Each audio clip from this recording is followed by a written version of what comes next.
it's not necessarily about being vulnerable. I think it's about being creative. I think it's more about just being open to the fact that you have more experiences to share than you think. There's a lot going on in your life as an executive that's more than just the work. Bring people into that a little bit. To me, that's vulnerability too. Why did I become an executive coach? I saw lots of great people fail to get ahead at work, while their much less talented peers blew right past them. That made me furious, but also curious. What were great people getting wrong? It came down to helping them re-examine what drove success, and then helping them make critical shifts, one hard truth at a time. Feel like you're doing everything you were told, but you're not moving ahead at work nor having the impact you seek? Then welcome to 97% Effective with Michael Winderoth, where we skip feel-good, happy talk and engage experts in pointed conversations about what it really takes to move the needle at work and your career. So if you feel stalled or frustrated, or seek that extra edge as you move to the next level, then look no further. This is the Hard Truths Playbook you never got.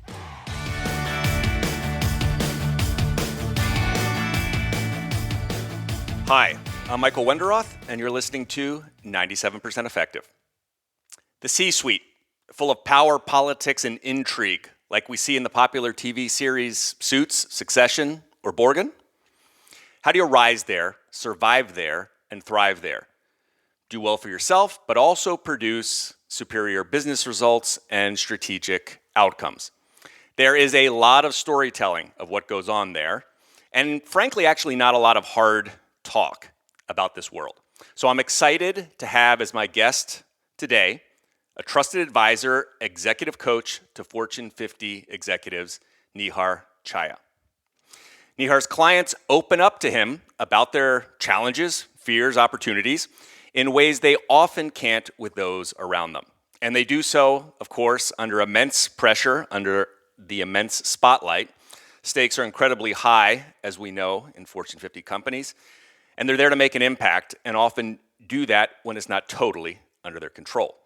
So we're going to peek under the hood of what most helps top executives and try to do that in a thoughtful and clinical way. A Wharton, Columbia, and Georgetown trained leadership expert, Nihar Chhaya is president of PartnerExec, which helps leaders, very simple, master influence. Nihar is a regular and I would say pretty prolific contributor from reading his content on Harvard Business Review, Forbes, and Fast Company. He's also a master certified coach by the ICF, the International Coaching Federation, and selected as a Marshall Goldsmith 100 coaches, two of the top markers for excellence in our field of coaching. Nihar is based in Dallas, Texas, but should not forget his roots growing up in the Northeast, South Jersey to be precise. That's coming from me, a guy who grew up outside of Philly. Nihar, first, thank you for publishing such thoughtful articles on leadership and being a personal inspiration for me. I've learned a lot from you and at very precise moments appreciated your encouragement and tips in my journey to be a writer and as a better coach. Welcome to 97% Effective. Thank you so much, Michael. It is such a pleasure to be with you. I really appreciate the chance for us to have this conversation, and I've been a big fan of your work, and in particular your latest book. So really excited about our talk today. Thank you. I'm going to start here and have you finish a phrase, okay? And that starts with the C-suite is like, and as I said in my intro, a bit tongue-in-cheek, but there is a lot of drama and politics presented in popular TV shows. But it's true. You do, as a coach, have a unique window into what's going on and see inside it. So if you did have to pick a series or a movie or something for popular culture that best represents the environment in the C-suite and people you work with, what would it be? What would it be? Well, it's certainly hard to pick one, and it's funny because one thing that you might not know about me is I'm a big movie buff, and Oscars week is this weekend, which is a show that I love to watch every year.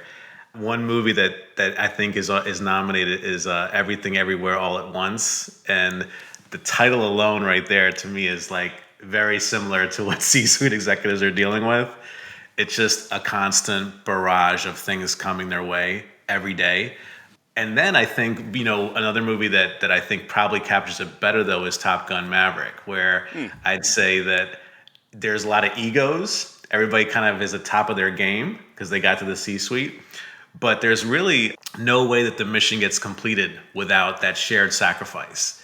And so all the executives I work with, they might have their own individual career path that they worry about, but they know also that to really succeed together, it becomes that high stakes situation. And so there's one Tom Cruise, but there's also a lot of folks in that plane and those other planes helping him. So I didn't know you were a movie buff, so that was a great question because I think those really tap into some central themes that we're going to talk about here. And you alluded to this, but client profile and what we would call in coaching as kind of the presenting issue.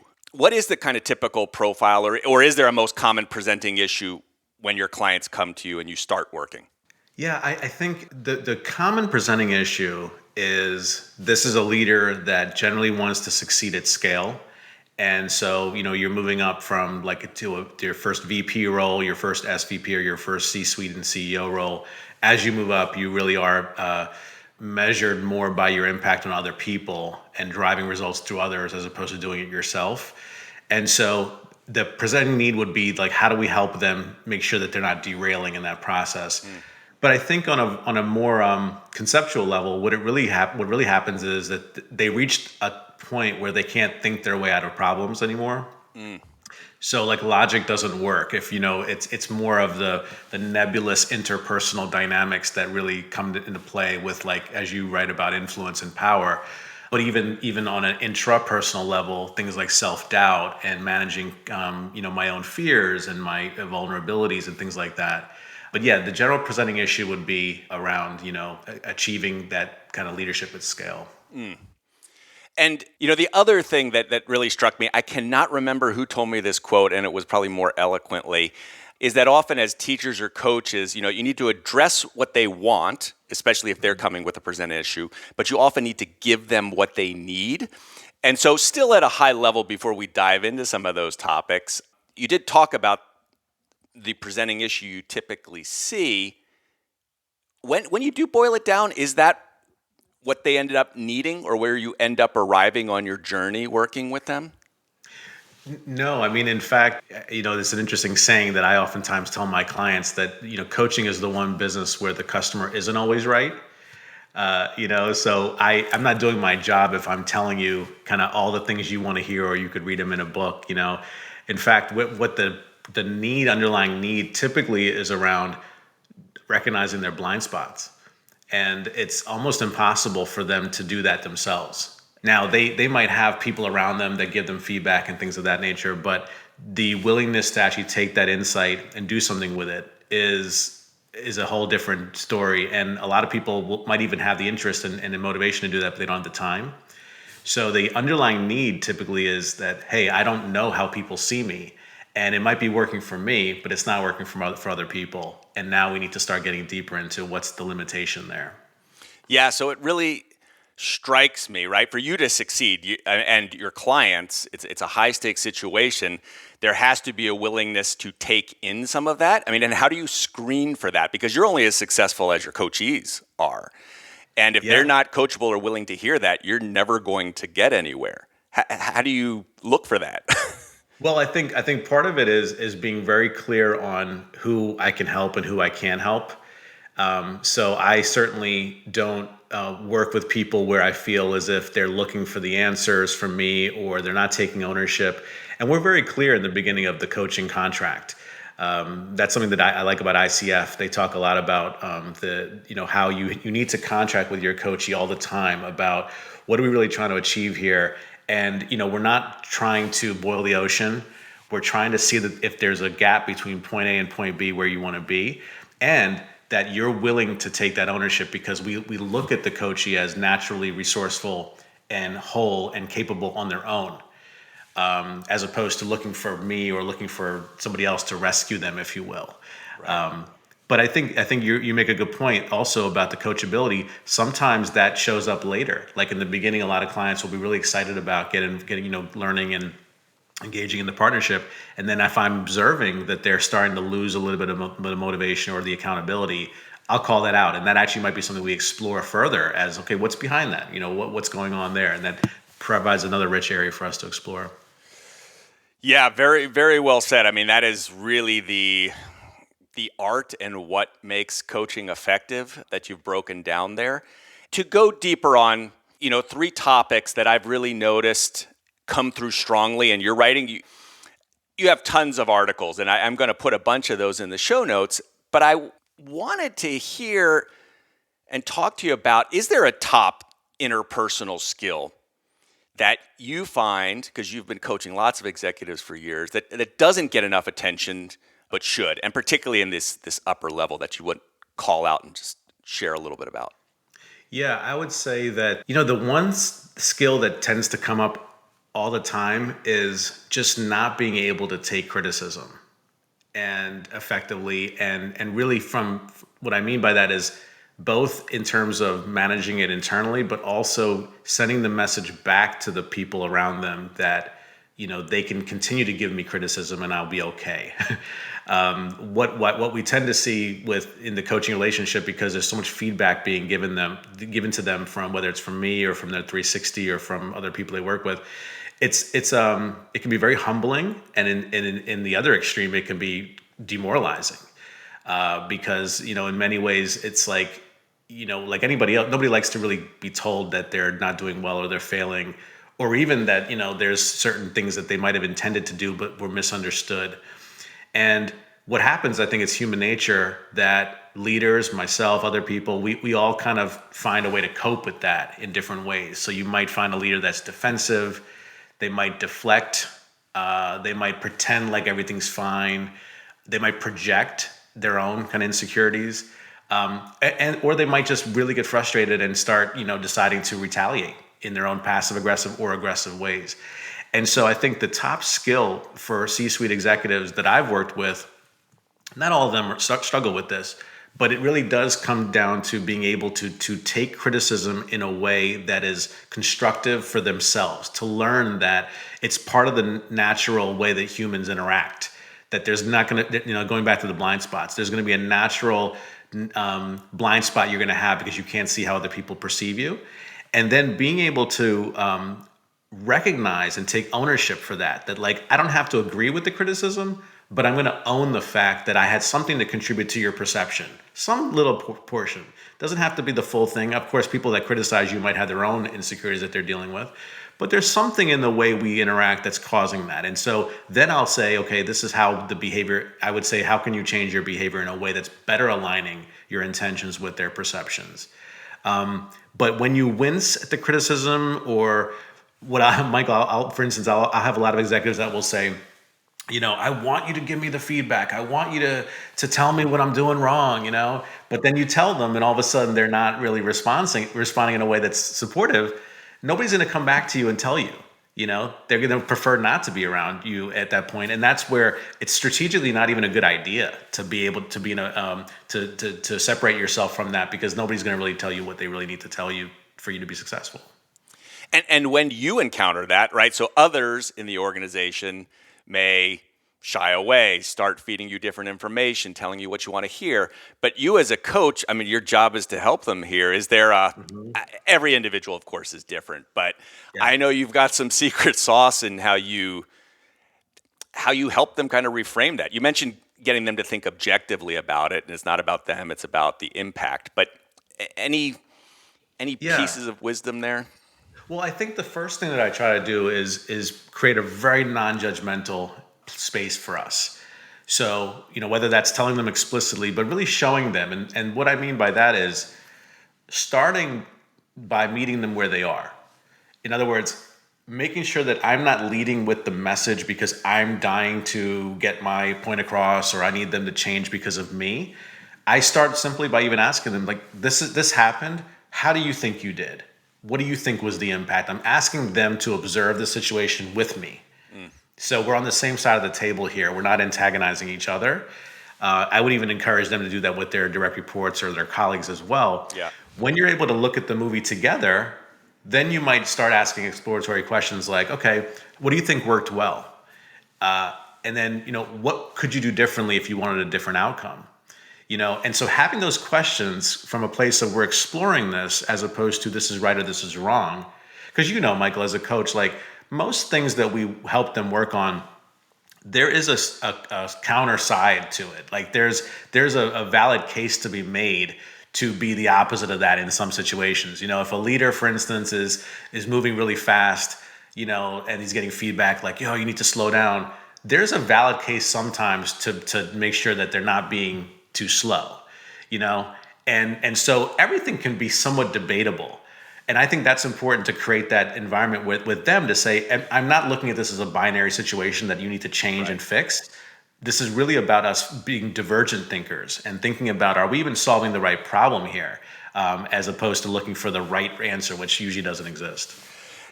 And to provide this, kind of being on the same side of the table, I love the way you said that, is in getting some of the feedback. And I wanted to ask you this question on, there are many ways to collect feedback, right? There's assessment mechanism, 360, shadowing, observation, and everything seems to have a bias, a potential, right? People are not going to share. They're going to tell you things they want to hear. They may say things they don't like, but it's actually good for them. And how do you pull out the best feedback? Because you're partly in charge of that process. Right. And I think this is important for people to hear, because you want to get feedback, and how do you do that in a way that you're getting rich, useful information? Right. Well, a few things. So, and it's funny you mentioned this because just this morning I was doing some 360 interviews for some clients. A few things. One, I think it does depend on the interviewee and their comfort with sharing information. I had an interview with someone recently where they felt really unclear about what to say. And so they were almost saying almost asking me to put words in their mouth about it. And I didn't want to do that. So I want to make sure that this is pulling from them completely. So I really do ask very high level questions and very kind of open, abstract ones. I don't say, are they good or bad at this skill? I just say, how would you characterize this person? What's your observations in general of them as a leader and a collaborator? And then we just kind of take it from there, because everybody's starting from a different place in terms of their perspective. I just want to get their own kind of movie that the picture that they're painting when they see this person. And then I will start asking them about, okay, what do you think is working well as it relates to the success criteria for them? So again, we don't really want to think about whether this person likes or doesn't like this person. It's more around, are they effective with respect to a very objective criteria in their role? And that might be, their business results, or if you're a function in the company, it might be how well you're working with the businesses. And I'll ask them, okay, then let's look at certain aspects of leadership, their communication skills, their interpersonal sensitivities, their speed at which they work. All those things, what would you say are their strengths? Are they opportunities to grow? And then I would just say, given what we know about them and your work with them, what would you say are their strengths? What would you say are some opportunities to grow? And then if I'm getting a sense that they're not really touching the surface, what I'll usually ask is I'll say, okay, when they operate in this way, what impact do you think that has on people? Because again, what I'm also interested in is not so much whether they are doing what I think is great or what the interviewee thinks is great. I want to know what impact their general behavior has on people around them, because it might then make people feel like, oh, they love it. They're actually more engaged and motivated. Or, this person changes their mind so much that it creates havoc for their team. All those things are interesting insights. And again, we're not looking for scoring them per se, because this coaching that we do is more around, behavioral development related to both their values and both success criteria of their company. So, but it's more like thematic. And I think that generally makes it, we're able to kind of screen out kind of what the feedback, what's useful and what's not useful. Yeah, the power of asking these questions, and you alluded to it. I mean, having this as part of your toolkit as a leader, working with your team and others, and so many people don't do that. So you just gave a mini masterclass there on some great ways to how you ask the question and how you frame it. There's this huge theme in your writing of competing and collaborating, right? We're kind of Yeah. doing both at the same time. And you've written on, how to harness envy, what if someone's outshining you, how to collaborate with people you don't always see eye to eye with. And so it kind of, you've got to be thinking of both of these at the same time, right? Because you got to collaborate to get stuff done. You don't want to also kind of get walked over. So I'm just some of your reflections on this competition versus collaboration, this competition versus collaboration environment that you sit in organizations, particularly the further you go up. I'm very fascinated by organizational politics. I think obviously that's a big part of what you work on with Power. I think that with the people that I coach, I wouldn't say that people necessarily present with the idea that like I'm struggling with competition or I'm struggling with collaborating, but it generally shows up later because in that dilemma surfaces a lot of undesirable traits, I think, that they might be going through. So for instance, somebody might not be naturally a jealous or competitive person, but all of a sudden they're like, wow, why am I so consumed by this issue? Because I want this so badly. And like I was working with a client who is actually a Buddhist, and he's a very devout practicing Buddhist, and he could feel that in the corporate world it was going against all the things he was trying to honor in his practice, which was to say, I'm actually supposed to be okay with the equanimity of people, of things around me, as opposed to falling into this trap, and knowing it's a trap. But at the same time, he had ambition, and like all of us do. So I write about this from the perspective of how can you kind of befriend the natural impulses that people have with respect to envy or jealousy, and understand that it's just part of who we are. We're taught to be ashamed of wanting and coveting. It's in the history of time, right? That it's a seven deadly sins and things like that. But the reality is, instead of making it a bad thing, understand that comparison is just going to be always there. It's how we benchmark ourselves in terms of what we're doing in our life, in our work. It's a useful exercise too to gather information. So I think being competitive is actually a good thing because you're in the game, but you also want to be able to balance that with respect to not doing it at the expense of other things that make you fulfilled in life. Like so many executives I work with, it's not until they've been working for 15, 20 years at maximum capacity that they realize, man, like my marriage is terrible, or I really didn't spend any time with my kids, and I don't know how to say no because I know that I want to be able to take vacation with my kids, but I haven't said no to my boss and things like that. And I think ultimately that's where it's an interesting topic, because competition, you don't want to stop being competitive at work, but you also want to make sure you're being attentive to all the other aspects of your life. Yeah, I love how you lay that out. And it's this question, right? As coaches, particularly when there's certain things, this example with the client who's Buddhist, where there are things that kind of run against their natural inclinations, worldview, mental models. And what do you find most effective? Because you need to move them quickly, right? It's Yeah. not like therapy where we can sit here and talk for 10 sessions. Right. You're often expected, or they're often expected, to shift some behaviors quickly. There's no shortcuts. We know there's no silver bullets, but clearly you find certain things may be more effective. What helps coach people around that? Well, I think it's again getting back in touch with what's important to them. So for instance, and it's a very simple question, but it's like, how's that working for you? So you're getting consumed by this thing, right? How is that working for you?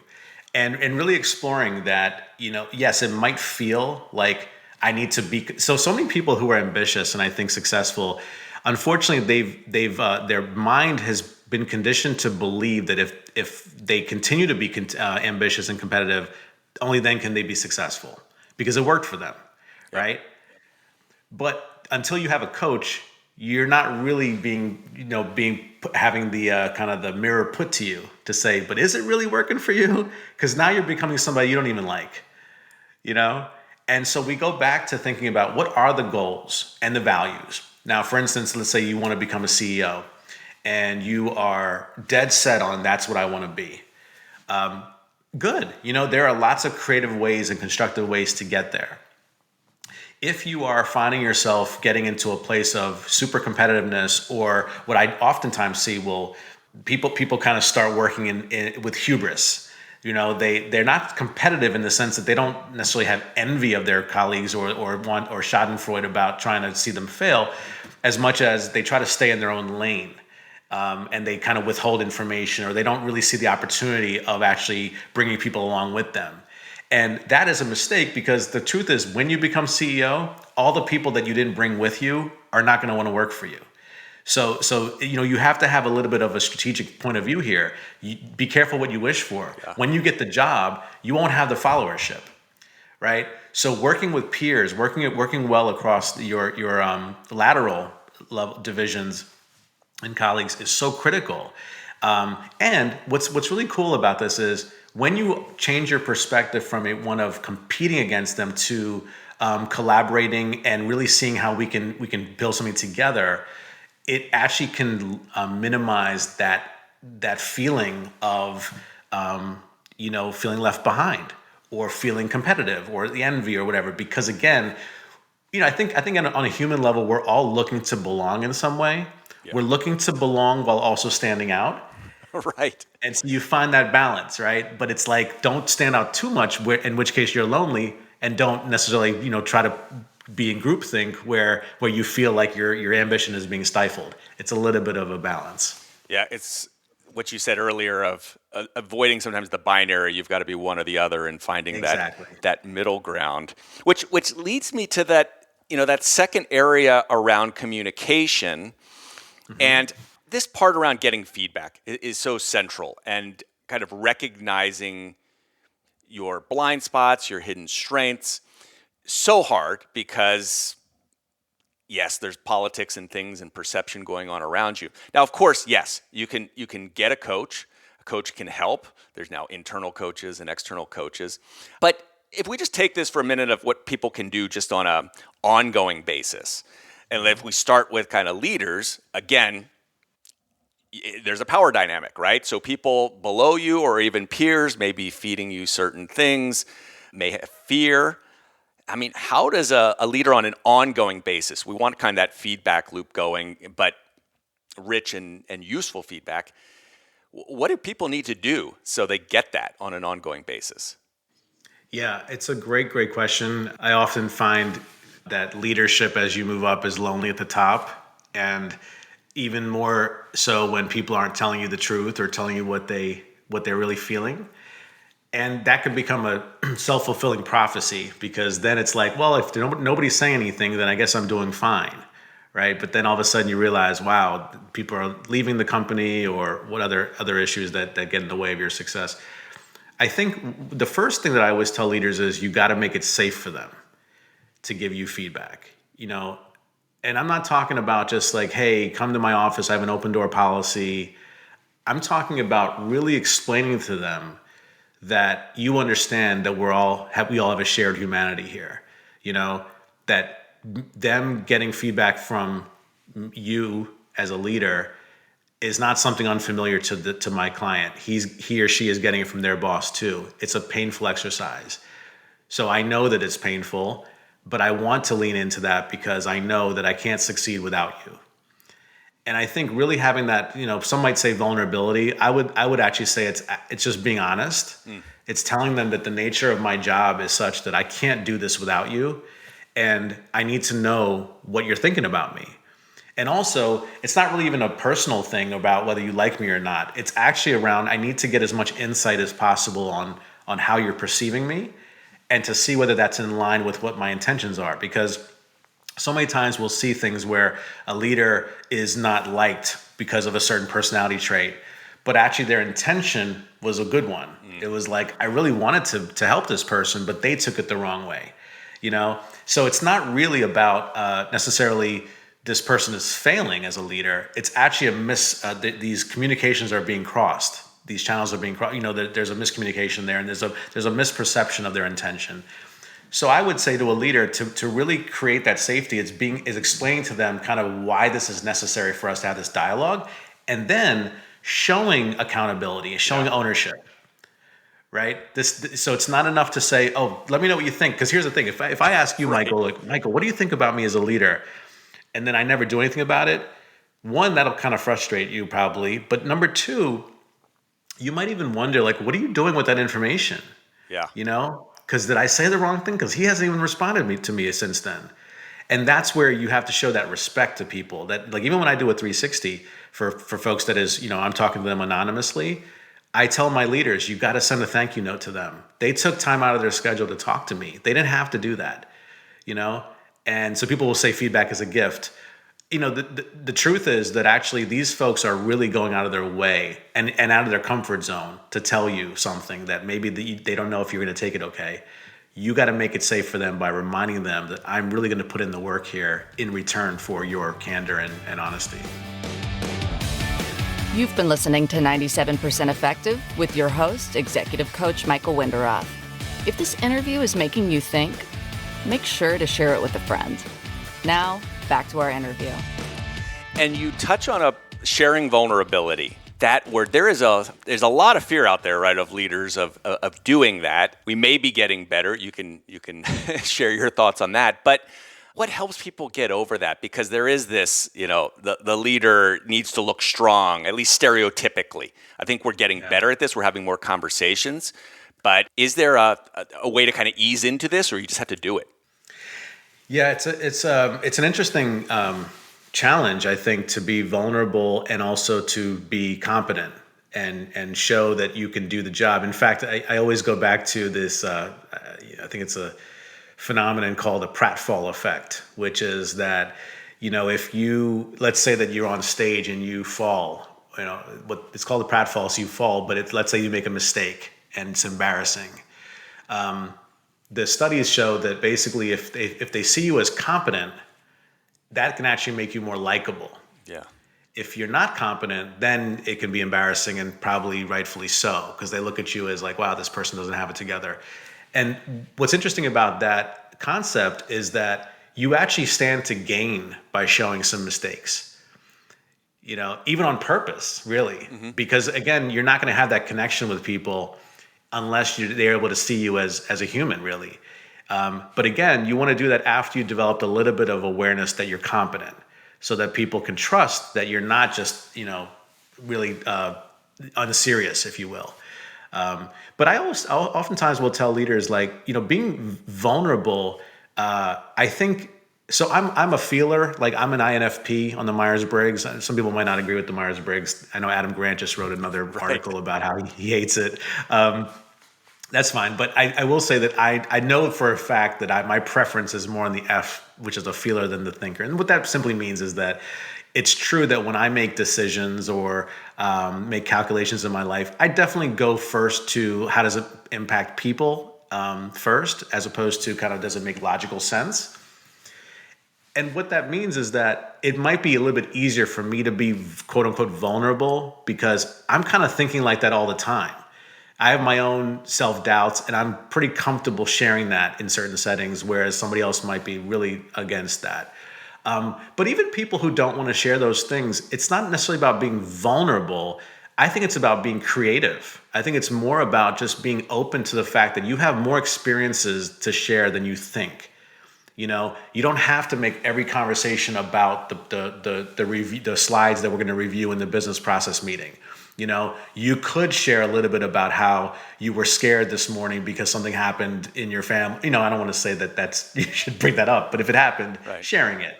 But my point is that, like, there's a lot going on in your life as an executive that's more than just the work.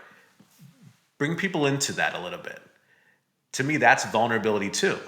It's just being more open and honest about, like, your real life, because we're more well-rounded human beings, I think, than we probably think we are at work. Yeah, I often feel we get stuck on words, right? Vulnerability, authenticity, mm-hmm. and then they start to lose their meaning. And yes. You walking through this kind of expands, right, how you think about that, or what the purpose of it is.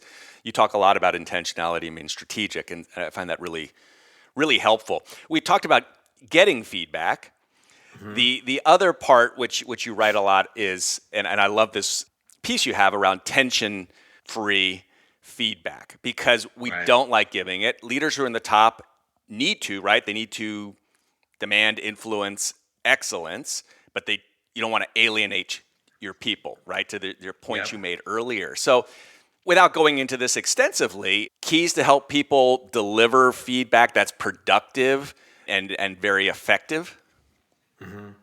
Well, so part of it, I think, is what I mentioned earlier around the idea of let's be on the same side of the table here, and make it an interactive exercise in the sense that nobody wants to hear feedback in a monologue. Like as if I'm just going to deliver this and then see you later, get back to work. It really has to be an exploratory conversation. But I will say there's a few things that I think leaders don't do well that I think they could do better at. One is being very vague about what the success looks like for that leader, for that person. When you start kind of throwing around like, oh, I've been hearing that you've been doing this and so told me you did that, like it's not helpful. It's just gossip really. And if it's helpful feedback, it'll be tied to some kind of a calibrated or agreed upon, version of success for both of you. That's what somebody really wants to hear because it's like, okay, so what? What does it really mean that this person doesn't like me? Why should I care about that? Everybody wants to hear just, I think human nature is such, we want to know why is this important? So really helping them understand the why. And as a leader, it's important also to get past your own insecurities about what if this person doesn't take it the right way, or what if they don't do what I want? And it really is not going to be helpful if you're always thinking with your own agenda. I always, like I said in that piece in Fast Company, I said, feedback is only as good as it lands. You could give them all types of feedback, good and bad, and they won't do anything with it unless they really accept it. And so the job really for the leader is to make sure that they're delivering it in a way that shifts the mindset of that person, that shifts behavior. And the only way to really do that is to get them to be an active participant in deciding that. And so you start with, how does this really tie to what you want? How does this really tie to what you need to do to be successful? Do you even want to be successful in this particular area? It's totally your call if you don't want to work on it. But this is insight that I'm sharing with you that can help us decide whether this is something you need to start leaning into, or maybe just deciding to be honest about it and say, I can't work on it. Yeah, this is drawing from all the skills of an excellent coach and Yeah. applying those as you say those, that really stands out. And I mean, a last question on this, because you also brought up the vague feedback. And this is one of the things that always my clients and those I see who are rising, and I get this, I hear it a lot on 360s that I do for my clients. Executive presence. So they don't look like a leader, right? You get this very vague piece, and executive presence, which there's tons of definitions out there. There's a stereotype, which often resembles the dominant culture in organizations. And it is, so I feel like I have to dig into, well, what does that mean? Right. What do you mean by that, to get more specifics? But I think this is a very frustrating area for particularly underrepresented groups who maybe don't look like the current mold of what, our stereotypical, let's just call it, leadership as a masculinity contest in certain places, but very dominant, decisive, show gravitas. How do you define it or focus on building it with your clients? Yeah, it's such a big term. And, I'm just like we talked about vulnerability and other topics, authenticity that get thrown around a lot. I oftentimes will tell my clients, we need to get very clear on what this means. And I do think that defining that from two lenses is very important. One is, what does it mean to them? And what does it mean to the culture or the organization around them, the stakeholders around them? Because, I can tell you, like, I work with startups and, companies where if you wore a suit, you get laughed at, and I work at companies where if you wear jeans, it's not working. It's not acceptable. And of course, things have changed even since we started our careers, where you would actually wear a blazer and things like that. I remember for one time I coached a company. As you and I both are from the East Coast, and when I moved to Texas, I was coaching in an oil and gas company, and they told me I was way overdressed. You look like a consultant. You got to stop wearing this suit here, and it's a real deal, real thing. And so being aware of kind of what the general wardrobe and that kind of thing is very important. That's a big part of executive presence too, I think. But then you can think about the idea of also what impact do you want to have in terms of presence with people and with the audience that you're trying to influence. And even then you can say there's a subset there. We're talking about executive presence when you're one-on-one or one-on group. And then there's executive presence when you're on the big stage, and I would say for me, it's always very important to think about presence. The word presence really is important here. Are you being present to the people you're trying to communicate with? And, a lot of times you'll find people who think they're really great at speaking, but they're kind of speaking at people. They're not really speaking to them. Yeah. And that awareness of what I'm doing, how I'm coming across, and how I'm landing with people, if you don't have that awareness, you'll generally fall into the same old habits that you've always done, which could work at half the time. But the other half, people are lost, and they're just kind of zoning out. Yeah, this piece around awareness, really, really well stated. So Nihar, I loved a piece on your website, which is how to make a coach your secret weapon. And I thought this was a really, it's another powerful tool of how we improve and get better. And you touched on this at the very beginning as we're coming to the end here about, being aware of what you don't know or what you're not seeing. And so that's clearly one piece of it. But for those out there who are thinking about what can executive coach do for me, because the field is now proliferating with coaches. And, particularly as you're at the upper levels where the stakes are higher, I mean, what are some of the things people should be thinking about to really make coaching effective for them as they're trying to make more impact or be more effective at work? Yeah. So I think the first thing is to remember that coaching is an investment in yourself. It's not really a product or service that you're going to buy and put on the shelf. It's about as good as what you put into it. And so I think the first question is usually to be really clear on, do you really want to have a partner in your journey? As opposed to just saying, hey, I'll wing it. I'll figure it out myself, which is perfectly valid. And look, I work with clients where sometimes we will work for a year and then we'll stop and then we'll work again. I do think it's just like any kind of helping profession, you want to know what you're kind of needing at that moment. And again, coaching, I think, is an exploratory service. So you don't have to have it all figured out now. But I think usually there's some kind of a gap between how I feel, where I am in my life or my work, and where I want to be. I think that with respect to making sure that you're maximizing that coaching relationship and really getting the most out of a coach, one is to really be okay with the fact that this is about getting you better. So one of the quotes I have in that piece is, you don't have to be sick to get better. Which is by, I think, Wayne Dyer, who I really enjoyed his writing before he died. And, the idea here is that so much of what we, goes back to the criticism idea. So much of, I think, what we're conditioned to believe is that if I need a coach, I'm not doing well. And it's not true. It's like going to your doctor. It's preventative. You're getting somebody to help you look at things that you can't possibly know yourself. There's no way that you can know how this new leadership team that you just inherited after you got promoted to an SVP role, there's no way you can know what they think about you when you leave that room.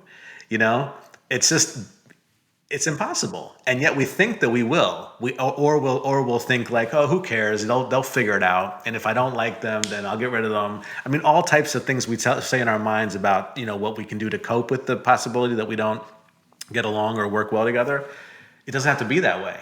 You really could have a coach to help you think about both your limitations or your avoidances, and also learn key techniques and skills that I think anybody can benefit from in terms of interpersonal connection.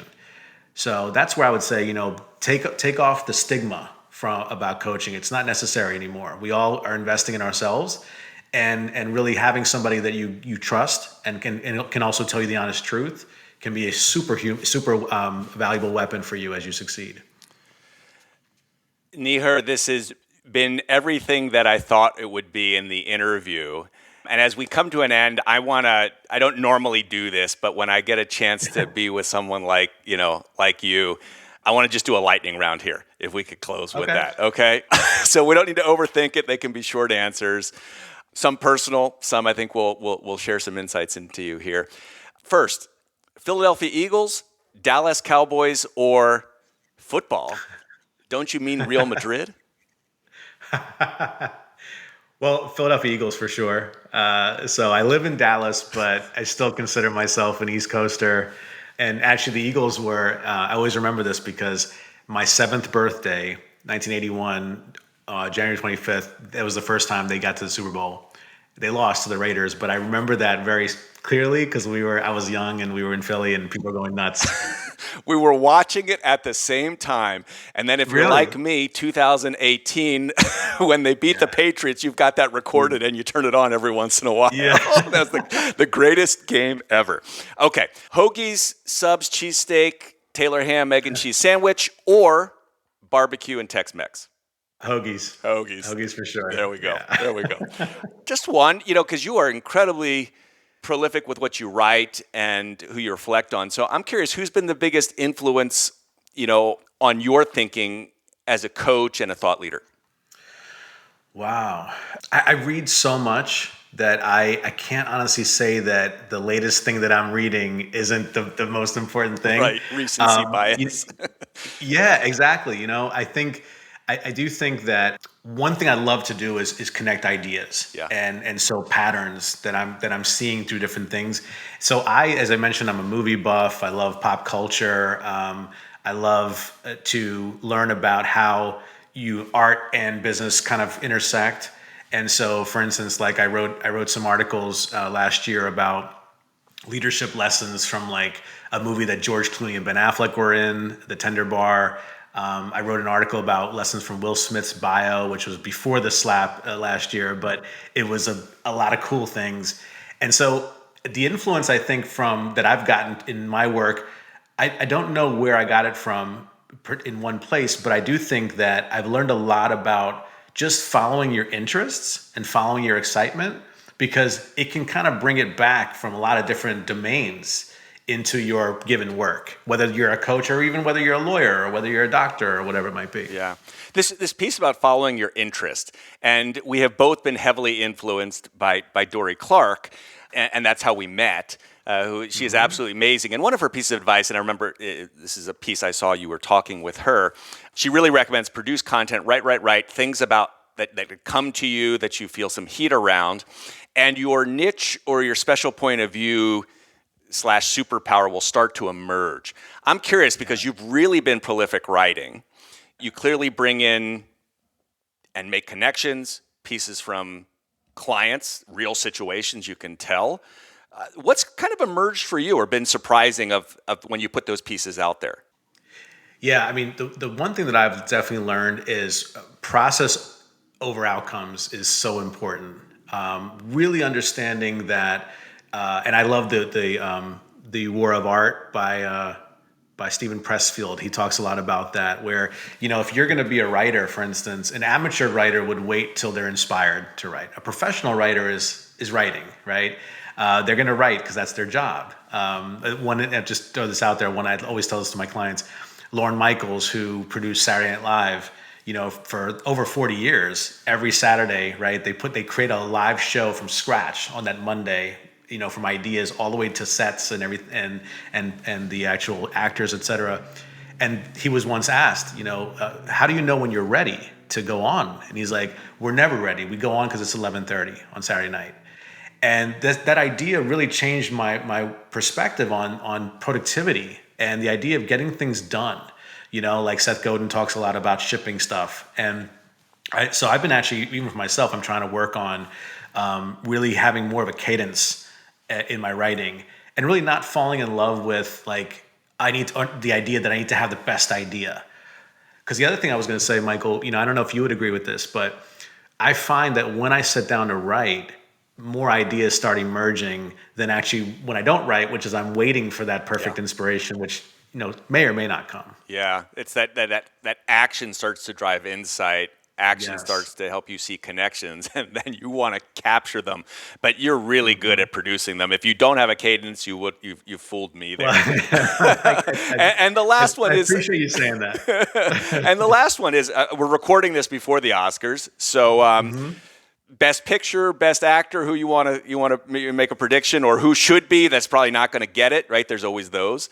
I'm curious because you do follow a lot. Anything you want to make a prediction on? Yeah, I will say I can't cover all of them, but what I will say is the best actress race was really interesting to me because I saw this movie Tar, which Cate Blanchett was in, which was phenomenal. I thought she was great. I really love her.